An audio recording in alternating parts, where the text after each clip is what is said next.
Hello everybody and good afternoon. My name is Laura Serrant and I'm an inclusive practice specialist and a leadership development coach. And here we are as you join us towards almost at the end of our meander through March madness. I'm sharing through March thoughts, musings, feelings and comments from my 40 years of working and 40 years of leadership in this space. And we are using the alphabet, as you know, to help us, shape our journey through this month. And we've reached the letter W. And the letter W in my alphabet, for leaders, business owners, and for us as human beings, stands for weathering. Now, the word weathering comes from the physical sciences. It really talks a lot around the weather, hence the word, and how different physical parts of our geography are changed or altered after exposure to the atmosphere, usually as the result of wind or rain or other forces. But I want to talk about weathering as it applies to human experience. And the same definition does last in this way as well. So weathering in terms of human experience is about how we as people, individually and as communities or society, may be worn away or changed by exposure to different types of atmosphere. Rather than just being physical, chemical or biological, we may be changed by our physical experiences of living in the world, our psychological experiences about living in the world, and the emotions and the social situations we find ourselves in. And what's true in that space is that while we are all equal as human beings, we are unequally impacted by the world in which we live in.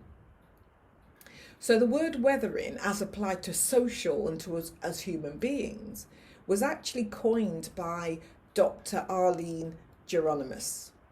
Now, Dr. Geronimus was working in a school or home for pregnant teenagers in Trenton, New Jersey. And what she noticed was that, while she had been trained and educated in Princeton, which is a much more affluent area, that the young women and the pregnant mothers that she met were actually much poorer health in the areas of New Jersey that she worked in. And she wondered why. And she coined the idea of weathering to show how different experiences of racism, of inequality, of poverty, how all those things come together and actually wear us down sometimes before we've even had a chance to start. And how that impacts not only our health now, but also our potential health and what we're able to do as we move forward. So she coined the phrase weathering to describe how just living in the world when you have less opportunities or less experiences that are helpful to you can actually almost restrict your life chances or your life itself.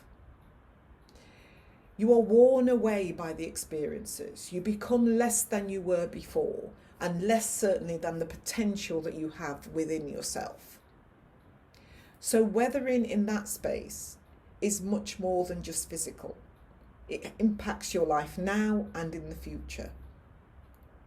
Now you might wonder, how does that fit into thinking about leadership or business or even ourselves as human beings? How does that relate to me?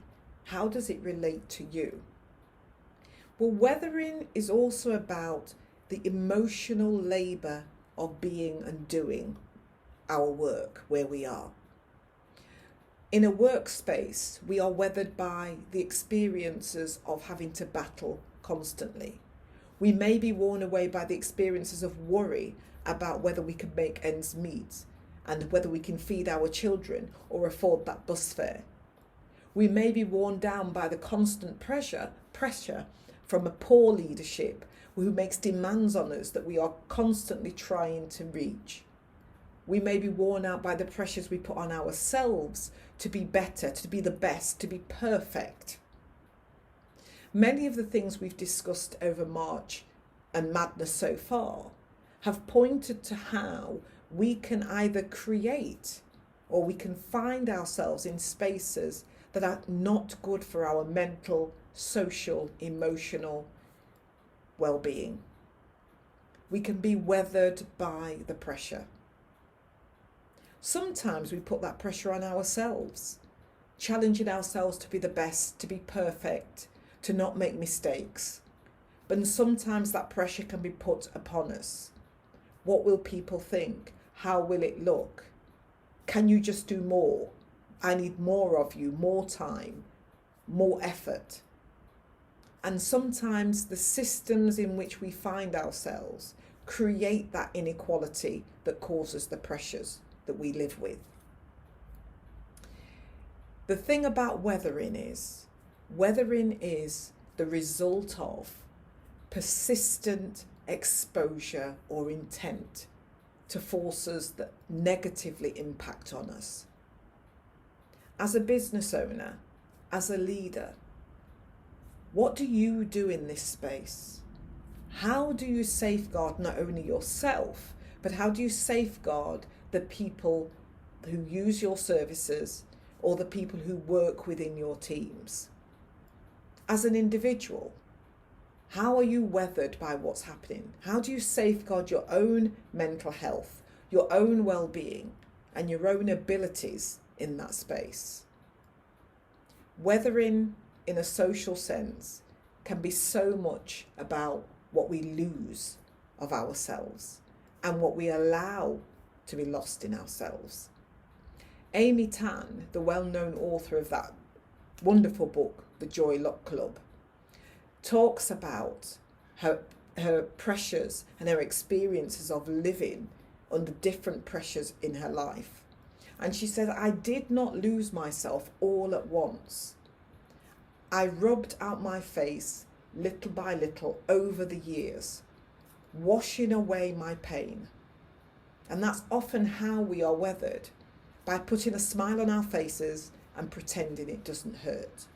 Learning to survive in toxic spaces rather than seek ways to thrive in other places. The same way that carvings get rubbed away over the years, we can actually put ourselves in a position where we are rubbed away over the years. And far from the strong, regal lionesses and lions we started with, we are worn away to become the docile lamb at the end. But weathering can also be about positive change. It's not about what happens to us, but how we are able to act or react in that space. If we think about the geographies of weathering, some of our most beautiful, most vibrant national treasures, our most vibrant and natural phenomena are the result of weathering. We see something different, something more beautiful at the end. But it's the effort that it takes that makes that more beautiful. And our choice to see the beauty in what has happened. So we can be changed. We can be altered by our experiences to become brighter, more vibrant, maybe a little weirder than we were before. As Oprah Winfrey says, our destiny in life is to become the wonderful people we were meant to be. But that means that we have to make a choice, not to stay and be worn, but to change, to react, so that we can blossom as a result of the things we're exposed to. I'll see you tomorrow.